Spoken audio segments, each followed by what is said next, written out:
On the behalf of AstroCapsule, I, Prasad Toke, welcome you all to this webinar on space debris mitigation.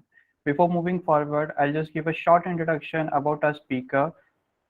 Uma ma'am is an aerospace fan from Malaysia, a working professional who is currently attached to an international airline in Malaysia. She has completed her bachelor's degree in aerospace engineering and master's in aviation management. She is undertaking her professional certification from her experience in space debris removal using CubeSats projects. She has been a part of the KiboCube Academy through the initiatives of UNOOSA with JAXA. Besides, Uma also won the Outstanding Solution for the Case Study Award by International Civil Aviation Organization, that is ICAO, in China in 2018. She explored her interest in science communication via competition that she has participated in 2021 and actively continued ever since then. To date, she just loves to speak about science space in all levels of audiences. Ma'am, welcome to the webinar first of all. So we'll start with the presentation itself. Okay, thank you. Thank you so much for having me. I have a question. Would it be possible for participants to talk when I'm asking them a question? Can they answer me, or is it like all of them are muted by default? Once you present everything, once you are done with the presentation and we open up for the Q&A session, we'll turn off the microphones. They can even ask the questions, and you can even answer the questions through chat box. Oh, okay, there's a chat box. Okay. Okay, then it should be good. Okay, I'll get started. Thank you. Hello, everyone.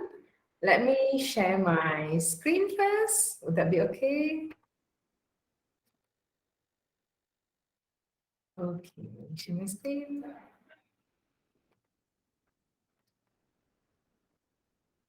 Okay, can you see my slides? Okay. Okay, can everyone see my slide now? Oh, I can see the chat. Okay, but I think I cannot see the chat over here because I'm sharing my entire screen. No problem, ma'am. I'll inform you if there's something in chat. Okay. Okay, then I'll just share the entire screen. Okay.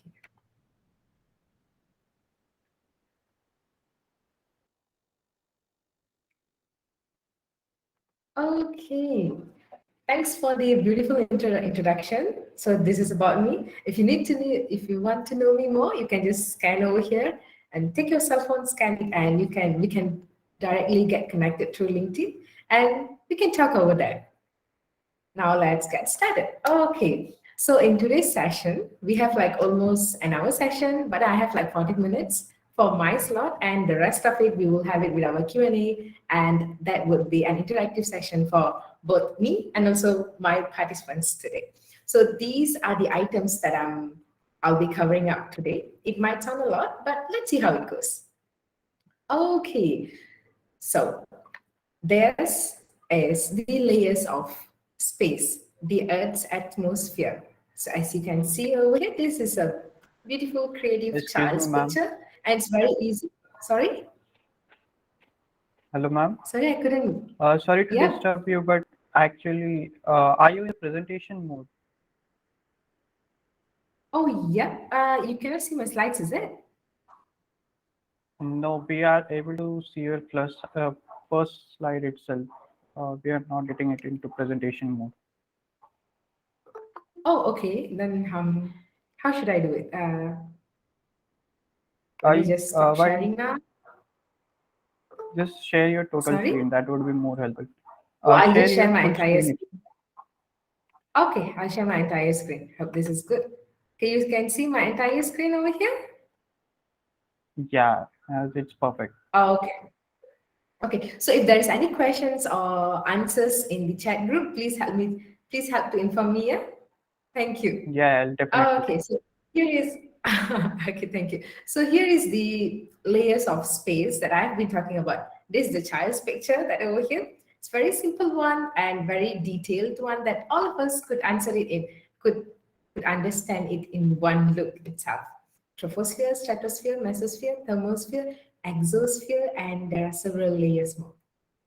Okay, So now, this is how our Earth looked like before 1957. Let me tell you a small story, a quick story. 1957. Why is it 1957? Because this is a timeline of space exploration. In 1946, that has been the very first satellite that has been developed by the US. 1957, it has been the first satellite that we have explored to the space.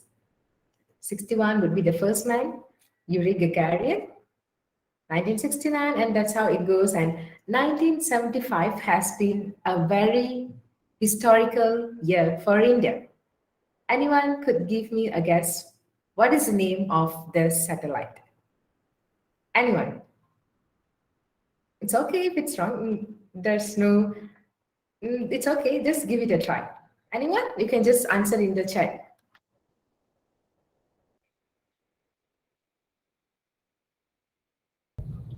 There's one Is anyone answer that answering? says Aryabhatta. Yeah. Exactly. Congratulations for the person who has answered it. Exactly. This is the pride of the nation. That this is the very first ever satellite that has been developed and also fabricated in India itself. And this has been the stepping stone for the Indian aerospace, space exploration and research history. This is a stepping stone, 1975, and started with this. It has been more and more success that India has been facing till today. And 1998, as we know, it has been ISS. And in 2001, we had like quite a number of civilians, those who have been to this space. It has been a very wonderful and tremendous timeline that we have seen over here. However, in the midst of all of us are actively finding for the space exploration secrets, cracking the mysteries, and also participating in the space race, we tend to forget, or we have a little things that we tend to always mislook or outlook it. And what are they? And what have they caused us? Remember the Earth's picture that I've showed before 1957? That's how the Earth looked like before 1957. And this is how our Earth looks like today. All of these white particles are called as space dust or space rubbish, garbage in a layman's term. If you could see here, you could see India. Could you? There is India's picture over here, and this is what we could see before 1957, and this is how it looks like today. We can't even find where is India. And all of this because of this. And it is known as space debris. Any junk, garbage that a man made that has been left, forgotten on the space, and it is still lingering out there, they are known as space debris. Okay, so if you would like to have fun, just take your phone right now, and if you are watching it via laptop, try to scan this. And in there, you can get a live website of where you can track on the live satellites, date satellites, space debris, and many more other things. This is something that's very fun, and this is free and accessible. You can even track it right now. Just have fun while you are listening to this presentation. Okay, so talking about space debris, yes, as we have known, it has been pieces and parts, junks of space objects or rockets or even our spacecraft. But why is it even a problem? Why is it? Here is a very short video clip. If we can have like 1 minute to watch it. And this is the story behind this collision, actually. If all of us could remember, in 2009, it has been one of the biggest collisions ever happened in the history of space.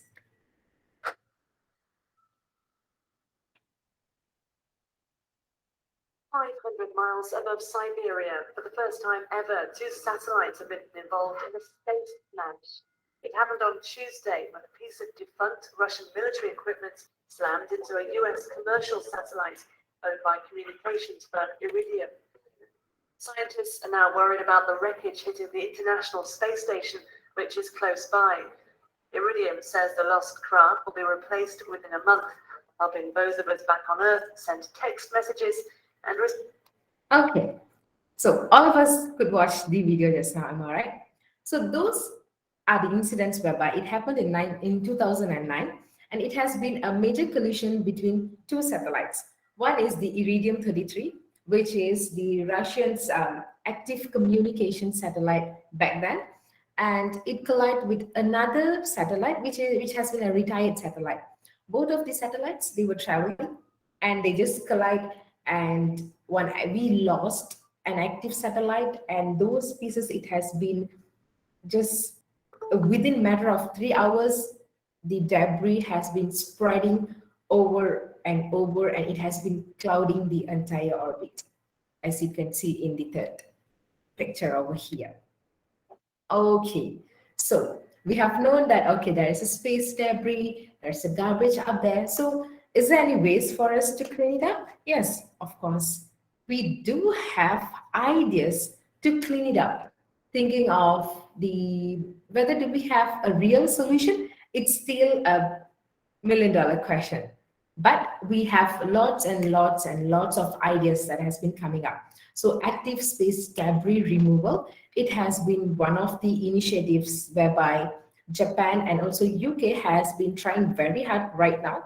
They have few techniques over there like harpoon techniques and also net techniques, whereby it's just like two objects. Like if you imagine that this is a space debris and this is the debris catcher. So it comes and it targets on this object, it produces a net and it brings it back to the earth. While it's bringing back to the earth, we don't even have to think of the disposal, because once it's re-entering the earth's atmosphere, due to the high friction and also velocity, it just burns up. So the disposal of space debris is particularly a little easier compared to what we can think of because of the re-entry friction and also the speed. It could burn up most of the things, like most of the tiny things that we have right now, it could easily be burned up. But then in order to capture it, in order to target it, it has been a very major challenge for the entire space industry around the world. Talking about international laws, yes, we have now so many international laws that people are looking into seriously, whereby UNOOSA, the United Nations Office of Outer Space and Affairs, they are coming up with guidelines on how to reduce the space debris, like mitigate it. Even before it's happening, try to mitigate it. So for the upcoming space exploration initiatives, these international laws will be very strictly imposed on them. And for the current missions, of course, trying very hard to impose it so that at least we can reduce whatever that we have right now on the outer space. And deorbiting or accelerating the orbital decay. Once you have, imagine that this is our Earth, and this is how the space debris is like orbiting it.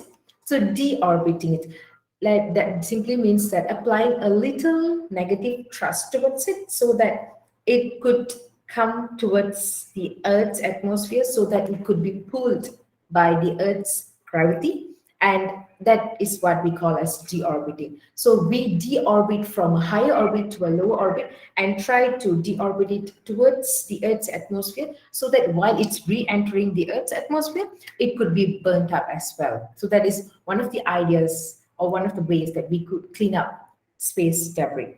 And reorbiting. Deorbiting and reorbiting are two different things, whereby one is like deorbiting, one is like reorbiting, whereby you will be pushing out. If let's say you have this, you have like we know the terms as LEO, low Earth orbit, and the terms like MEO, and geo.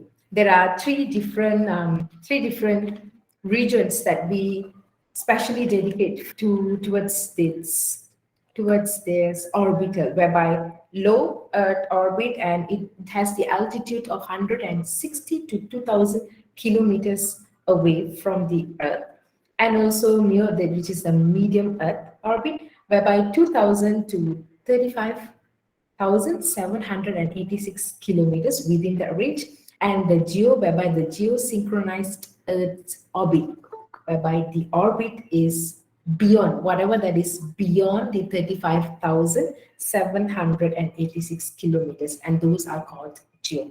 So there are three different layers.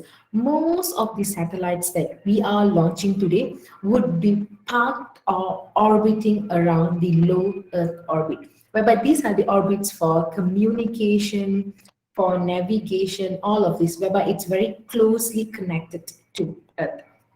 So these are the positions. And reducing the number of breakups. What we call by number of breakups over here is that, as we know, when a spacecraft is being launched, it will have several separation stages. Am I right? So if, let's say, one spacecraft and it's taking off, it might have like, okay, this is our payload. This is the end payload that has to be parked at LEO or MEO, which is low Earth orbit or medium Earth orbit. However, these are the fuels, propellants that would be helping out our payload to achieve to the distance. So as it has been used up, it will be separated, and it will be just deployed halfway throughout the journey, and there will be another separation. Usually a spacecraft would have like 2 to 3 stages of separations, or even more. Each and every time this separation is happening, there would be numerous numbers of screws or chips, paints, or even a little particles that has been escaping from the whole separation, and it would linger around the orbiter. We might think like, oh, that's just less than 100. Imagine less than 100 for one spacecraft. Imagine that we are planning for almost thousands of spacecrafts in the next 10 years. So how much would that be?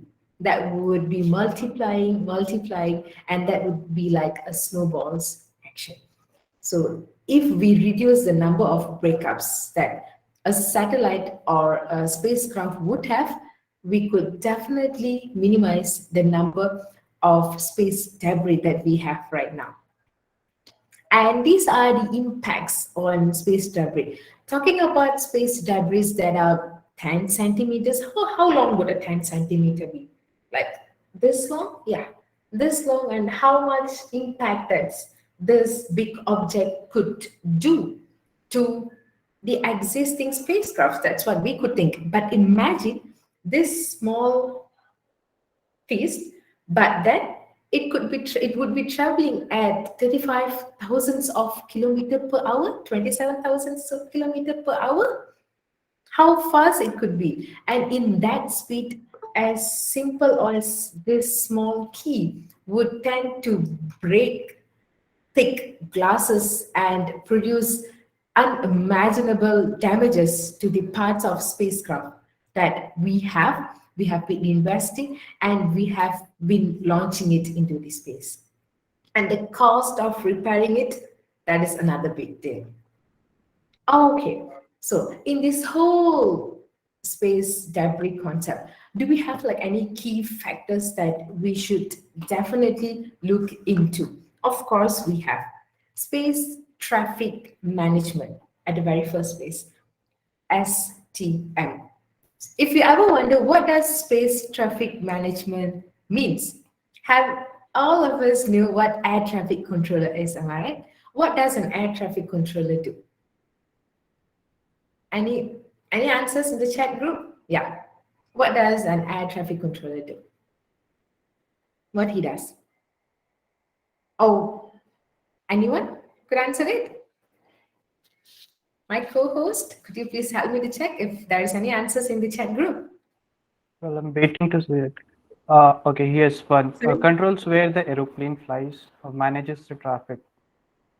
exactly. So an air traffic controller, he controls and he tells, okay, this is where you should move, this is where you should go, and he acts as the eyes for the aircrafts. Am I right? So this is how a space traffic management would work for the satellites, for the spacecrafts as well. So why is it important over here? This is because this is like a set of technical and regulatory rules for prompting a safe entry into the outer space and also safe exit from the outer space without colliding, without having any major risks on the millions of dollars of satellite that one country is sending. So this is why space traffic management is important. Space situational awareness.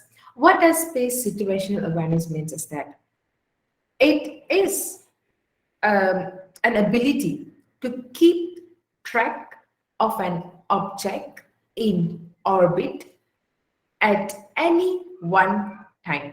So if let's say we are having the app that I've just shared just now, like few slides ago, we could track in, if let's say you know like any satellite's name, like any of the Indian satellites or any satellites, you can just type the name of the satellite in that app and you can see whether, oh, is this satellite is still alive or is it dead or where is it right now.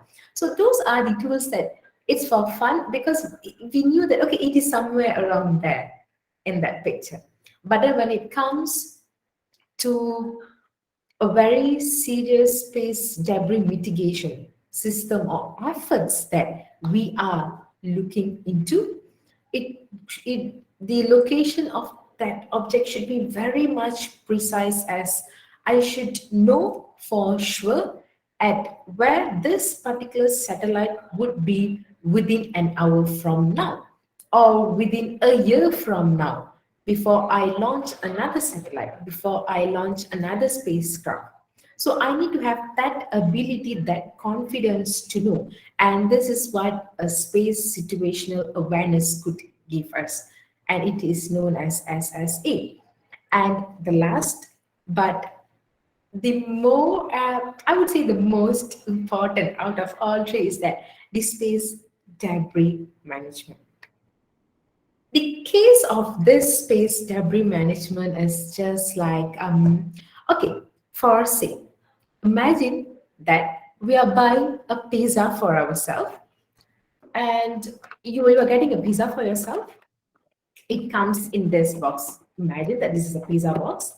It comes in this box and your pizza guy delivers it. You eat up your pizza and you have like almost like 600 square feet of apartment. Imagine your 600 square feet of apartment, how big or how small it would be. One bedroom apartment, two bedrooms, just have a rough imagination.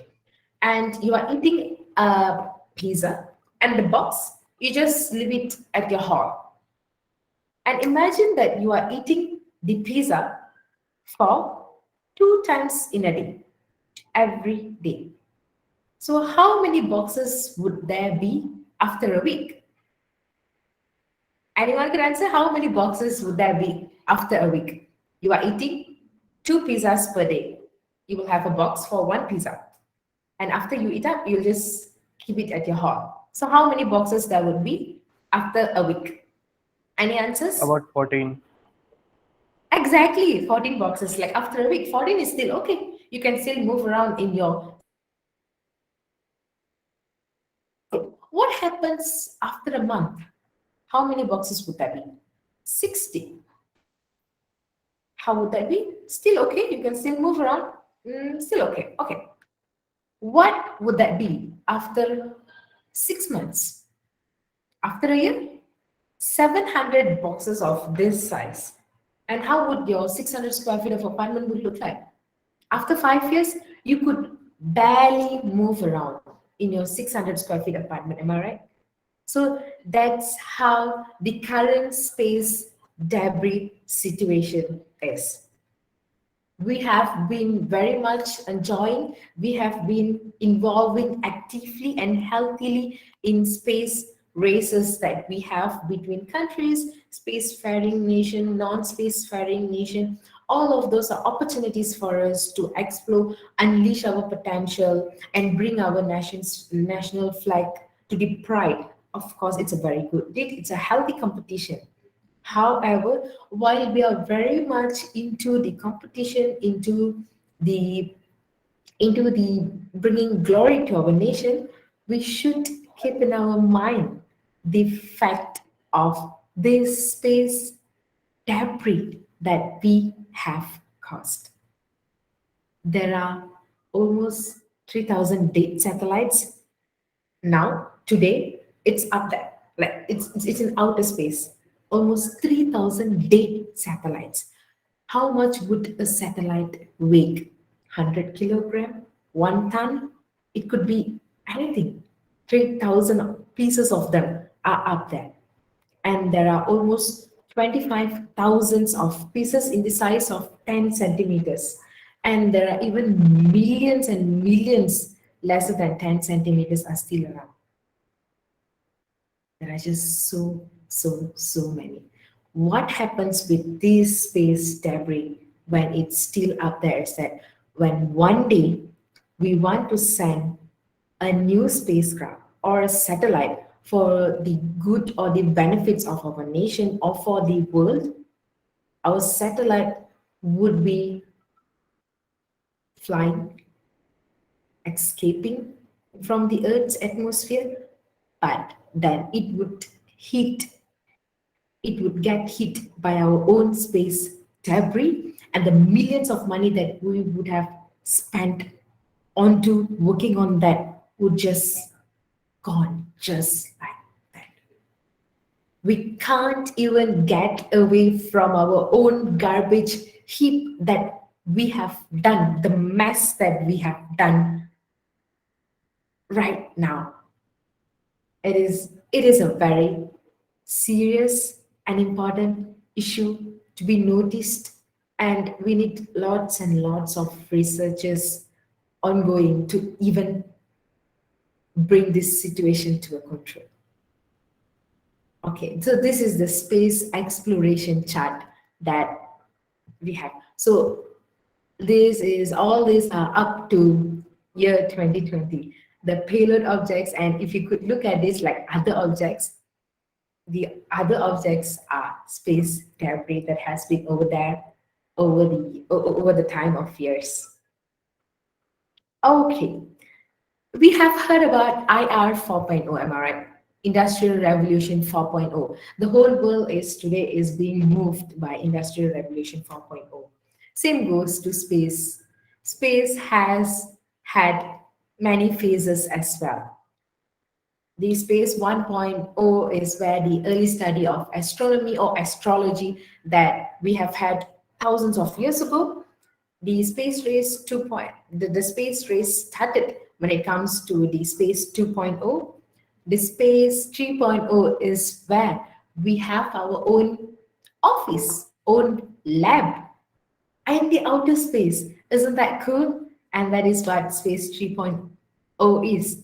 And the space 4.0 that we have right now today is that under the UN initiatives of SGT-80, which is space for all. All of us are invited. All of us could collaborate. Doesn't matter whether we are spacefaring nation or non-spacefaring nation, doesn't matter anymore.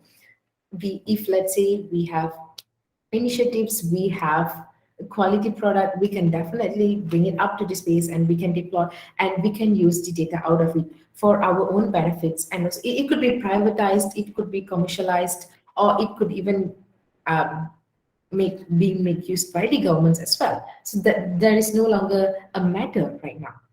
So these are the phases of space that we have been having. And space 4.0 is a very critical and also very important phase whereby all of us, people like you and me today, we could have a potential to bring our innovation, our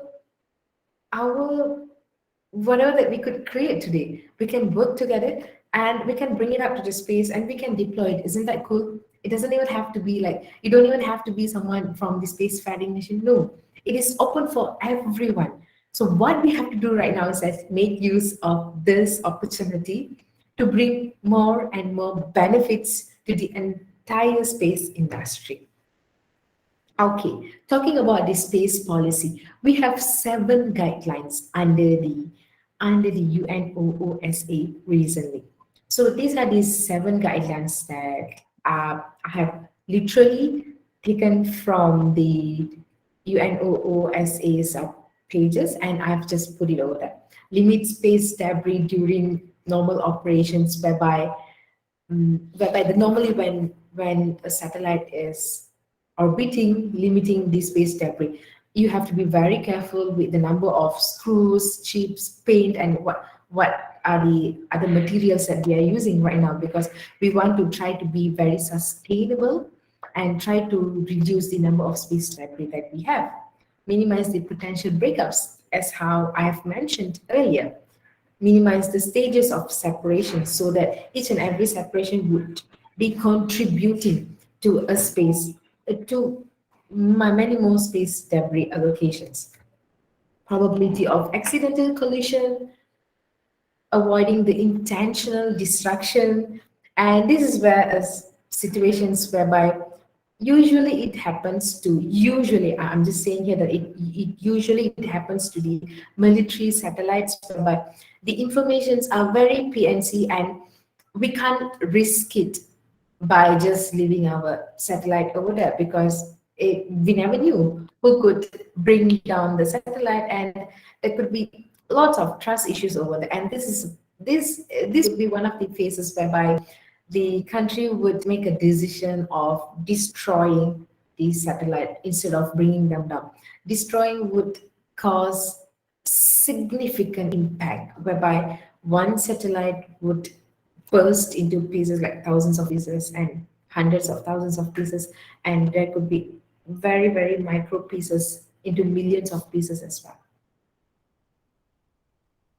This is definitely a no, personally, from me, hoping for all of us to follow the guidelines as well and minimize the potential for post-mission breakups, like post-mission breakups whereby when you are planning to coming down to the Earth atmosphere, let's say, and that would be post-missions breakup as well, like injecting yourself from the fuel tank so that it could be a very limited piece of coming back, because those are the important pieces and those are the pieces that we are trying to rectify or get it back, and this will be minimized. So one of the guidelines of it would be minimize the potential post-mission breakups as well, and limit the long-term presence. Number 6 and number 7 would be limit the long-term presence and interference. So the presence would be in LEO. We would have, if let's say, for example, okay, if let's say we are getting a yes to have our spacecraft in LEO or our satellite in LEO, that would be perhaps the permission is given for 20 years. And if let's say if it's for 20 years, and nowadays the guideline is such whereby you can have it over there for 20 years. However, the remaining 3 years you should work on bringing them back to the Earth. So these are the strict rules that has been imposing. And interference of number 7 would be like interference with the existing spacecrafts or launch vehicle in geo, whereby even in further ground. So you have to push it further, or you have to, I would say personally, do not push it further, bring it towards the Earth, because most of the cases, when you are bringing it back to Earth, we do have a satellite graveyard on Earth. I'm not sure whether how many of us are aware of this. We do have an entire island which has been specially dedicated for the satellites graveyard. If you have any satellites up there, you can bring it down and you can just bury it over there. All will be taken care of over there. The problem is that we are not bringing back any of our debris that we have left it intentionally or unintentionally over there. And this would be the risk of collision. Looking at this graph, what what could you even think of? Space exploration, yes. Increasing number of space exploration would be contributing to increasing number of space debris. Increasing number of space debris would directly contribute to the increasing hazards that we have in our outer space. Increasing hazards would definitely ringing an alarm for space traffic management. If, let's say, in the year of 2030 or 2040, if I would like to launch a satellite from Malaysia, let's say, I need to get permission from my space traffic management operator or crew that we have. They need to tell us that, okay, you are ready to go right now, just like how we are having air traffic controllers today. This could all possible. And only if we could measures like this, it would directly bring to a sustainable growth of space economy. Today, we are having wildest dream ever. It's very good to have wild dreams. We are dreaming of having hotels in space. We are dreaming of having hospitals in space, recreational spaces like space commercial, space tourism. Everything is only possible if we could solve or tackle the space debris problem that we have today. Only if we could take a step into it, working towards it, and only then all of our wildest dreams are possible. Tools to measure collision. Talking about the tools to measure collision, of course, we have like quite a number of tools today to measure the collision, and all of the tools are, it is there. However, it is proven not to be quite 100% accurate. To be honest, it is not 100% accurate because we can't be depending on those data. So there is a fact check over here that satellite operators like commonly use NASA's debris assessment software, whereby the DAS tool. And this has been a software that they are using for to ring an alarm for their satellites, to move their satellites around, and all of the other.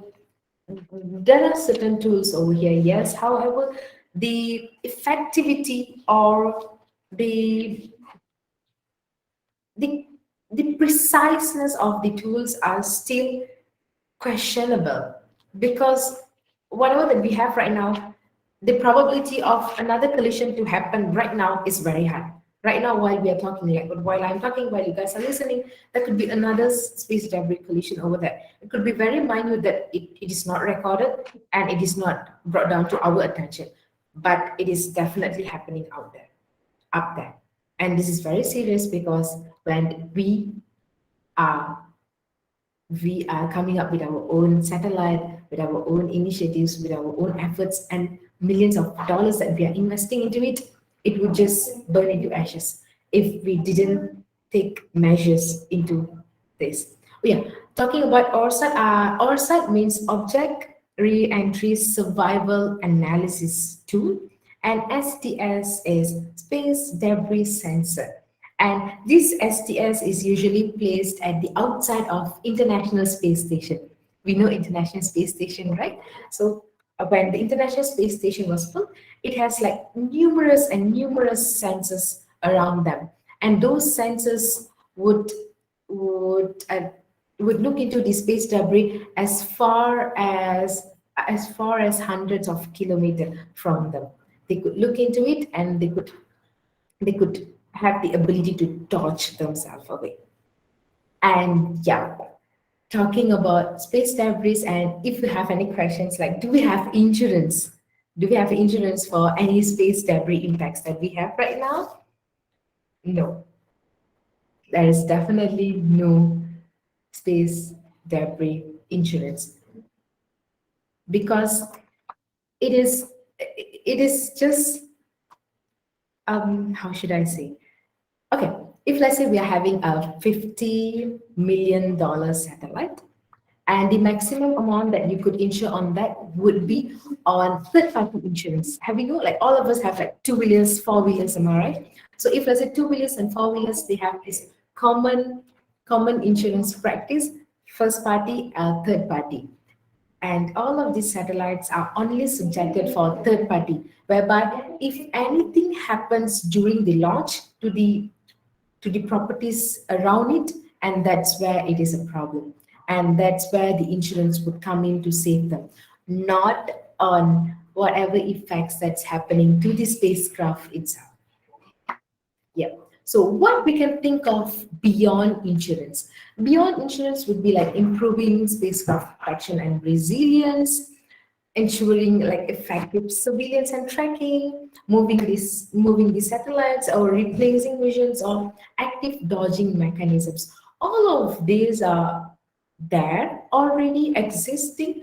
However, to have the accuracy, it is a big challenge because the accuracy is highly questionable since the debris and accidents are still happening.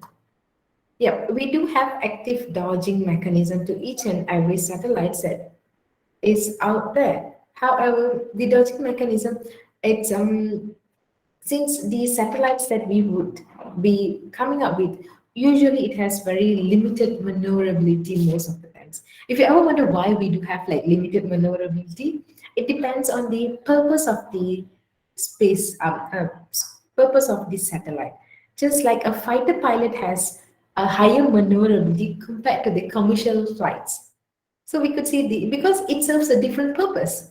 Fighter pilot has its own purpose, and commercial or cargo athletes they have a very different and very straightforward purpose, and that's why the maneuverability is different. And this is the same goes to the satellites as well. So when we're designing a satellite, it would be coming up with sensors and maneuverability according to the purpose of the satellite, not to cater on the fast moving space debris would be out there. Yes, we would definitely take all of them into action. But in order to safeguard the satellite completely from the space debris, it is still a question mark. Okay, so based on all of this, there is like actually there's a call for action from me personally to all of you guys over here. Come up with research opportunities. Yep, there are lots and lots of research opportunities when it comes to space debris management, space debris tools, and all over that. So you peoples are the minds of it. So come up and look for research opportunities. Look for competitions. Just participate and whatever competitions that we have. We have today we have like so many number of competitions and also the connections that we can get. So go ahead, bring yourself out there, join for competitions, and trust me, you will learn a lot and a lot and a lot. And internships, and also be a startup. Don't be afraid to become a startup. No, if you know that you have the capability and you can do it, yes, please just come up and start up something. Gather your people, get your connections right. If you would like to find for connections, go to LinkedIn. There are so many space experts over there, not only within our country, within our circle, it's beyond and beyond. Get ourselves out there, get ourselves on board, and start action today. If you ever wonder, this call for action is very much personalized from me, myself, to all of you guys over here. So if you have an idea, well, doesn't matter whether it is a big or small, just develop it. Whatever that you guys have, just develop it and go ahead with it. So with that, end of my slide. So if you have any questions, please feel free to unmute yourself and ask me. Let's learn together. There could be like questions that I know and there could be questions that I don't know as well. So we can try to figure out more and more. That's all from me. Thank you. Yes, so we have got some questions in the chat box. Oh, okay. That's great. Let me stop my screen sharing and I'll come there. Okay. So I'll read out for you the first one.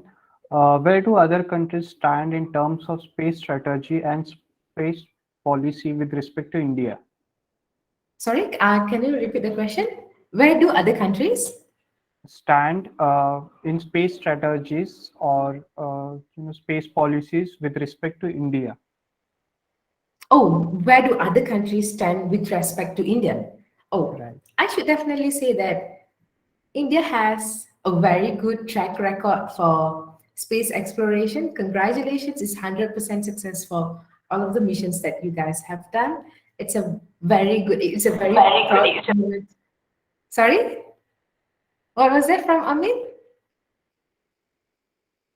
Okay, so definitely India is having 100% success rate. If you were to ask me on where is the space debris research is ongoing for India, it is not much over there yet.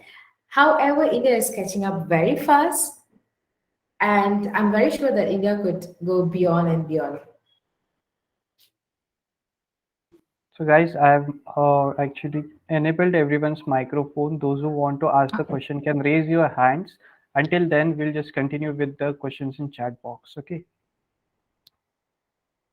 So next question we have is, what are the other ways satellite or International Space Station currently tackle micrometeoroid orbital debris apart from current Whipple shielding? Okay, shielding, sorry. Oh, yeah. Apart from the shielding, we do have like active dodging mechanism, like how I've mentioned earlier. So this active dodging mechanism whereby it gives a scale or it rings an alarm to the ISS when there is a potential debris collision. So the alarm works in this way whereby green, yellow, and red. When the distance or probability increases, the light moves from green to yellow, yellow to red. So that is the current debris tackle system that we have right now. Okay. Next question we have is SDS a surveillance system consisting of different type of sensors or some specific sensor itself?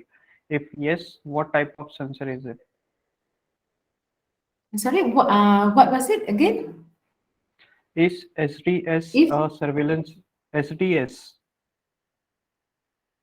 You can read the SDS, question in chat. Yeah, question is available in chat box. Oh, okay. Wait, let me just look into the chat box. Okay, if SDS, space debris sensor. Okay, is SDS a surveillance system consisting of different types of sensor or some specific sensor? If yes, what type of sensor it is? Oh, this sensor would be the normal ones that all of these spacecrafts are using actually. It might be specifically tailored or worked might be specifically tailored towards certain things which I have to really look into it actually.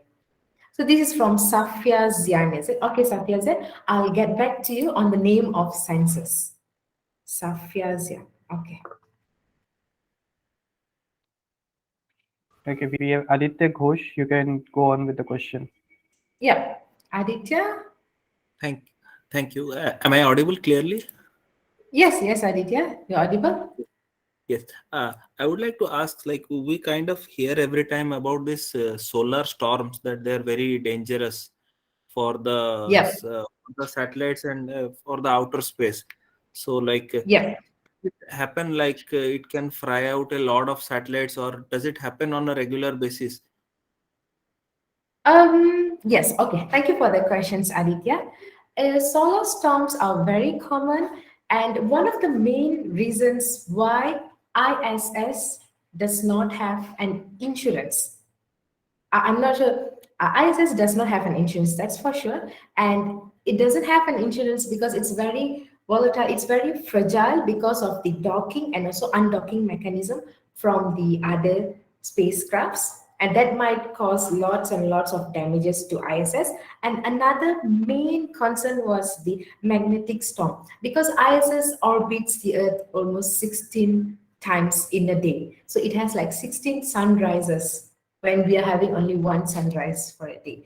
And of course, the magnetic storms are ISS is very much exposed to magnetic storms, and that's why it can't be insured. And that is the reason. So these magnetic storms, when it comes to satellites, it is something that we can't avoid, and we have to take measures to help to protect our own satellite upon it. However, this is something like natural disaster, which we can take precautions. However, whether it's happening or not, we might be, it's like a gamble actually.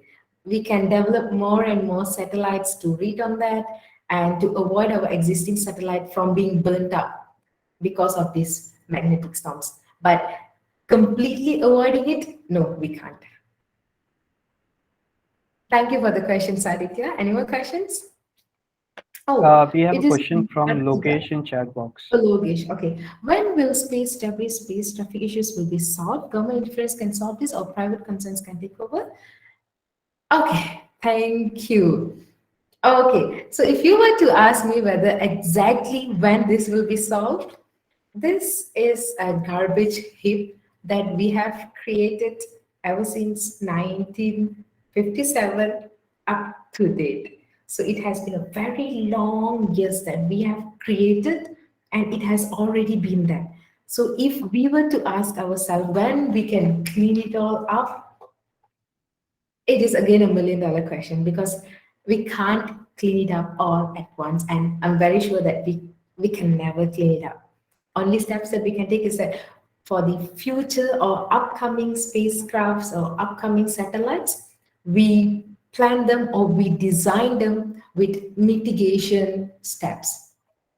A research shows that when we are planning or when we are developing a satellite, we need to spend almost it's like a quarter cost of that particular spacecraft or satellite on the debris mitigation of that particular satellite. That would be lots and lots of money. Imagine that you are spending 100 million for a spacecraft, and you have to cater like another 25 million on top of this 100 million in order to work on the space debris mitigation. Would someone be doing that happily on that?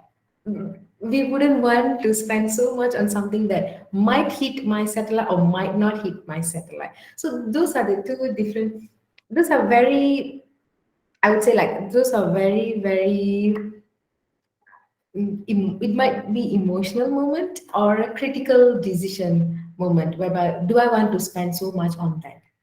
Yeah. So as long as we have this, that's why the countries are coming out, the UNOS is coming out saying that, okay, we have to follow this, we have to follow this, because it shows clearly that people willingly, we are not going to follow that. Thanks for the question. And this from Kartika. Kartika, I know her. Yeah, Kartika, she has sent me her paper for Yeah, ma'am. reviewing. Yeah. Thank you. But Thank you, I Kartika. thought you were busy, so I thought Yeah. that. Sorry, I will be getting back Yeah, to you come on to your that. prefer as Yeah, well. yeah, Thank you, Kartika. And thanks for the question. What are the current or future legal frameworks and challenges that are in action? Okay, these are the exact slide number. I'm not sure which slide was that, the 7 guidelines that I've shared actually. All of the 7 guidelines are from UNOOSA. It is from a PDF, and I can share that with you, Kartika, and also with the team. It has been mentioned, I think it's like 22 pages of framework. It has been discussed, and those are the frameworks that we have right now in order to follow those 7 guidelines. So those are like our Bhagavad Gita to follow, so that we can get our space to be protected or to have a minimized space debris traffic over there. And okay, Amin Rahman, ma'am, how to reach our goal as aerospace engineering student?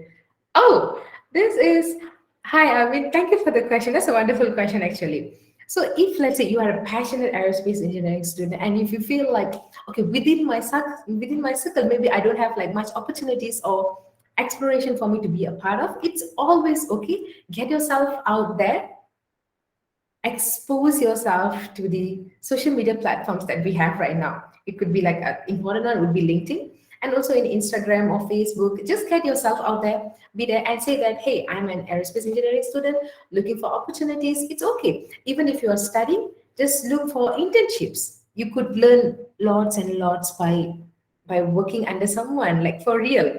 And that would be an amazing step for a passionate student like you. I mean, all the best to you.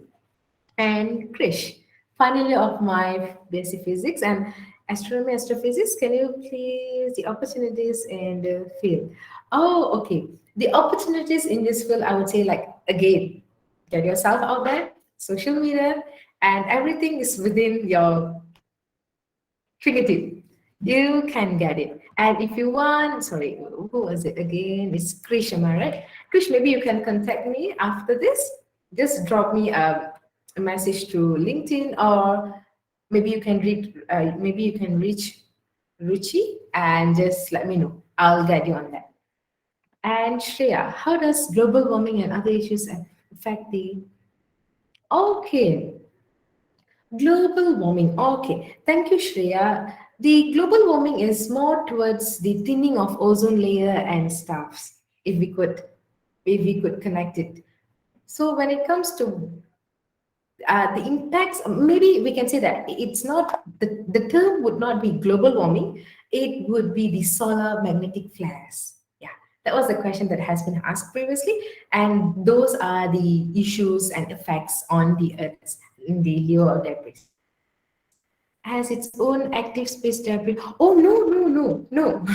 Actually, till date, we don't even have a single commercialized active space debris removal system that is working. No, we don't have.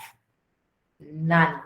We have lots of things that is working, still in progress, whereby in Japan and also like UK, they are being very actively participating towards all this, but there is not even a single one that has been there and ready to serve the public. No, not yet. But of course, it has been working. And I mean, okay, what's your LinkedIn account name? Okay, maybe I can share with you my screen again. There is a link. Oh, maybe I'll just share it over here. Okay. Uma Shangri. It's my name. You can just reach me out over there. Uma Shangri. Otherwise, just type my name for the LinkedIn and you can find me over there. Okay. I think with that, oh, it's 8:30 sharp. I think that's all from me. And thank you so much, everyone, for the wonderful session. Oh, Triloki, my Oh, question left about. Oh. Okay, Triloki, since we are out of time right now, I will reach you out personally, okay? Triloki, let me just copy down your name. Triloki Varshini. Okay, I have like a few people to get back. Partha, Triloki, and I have like another person's name that I've jotted just now.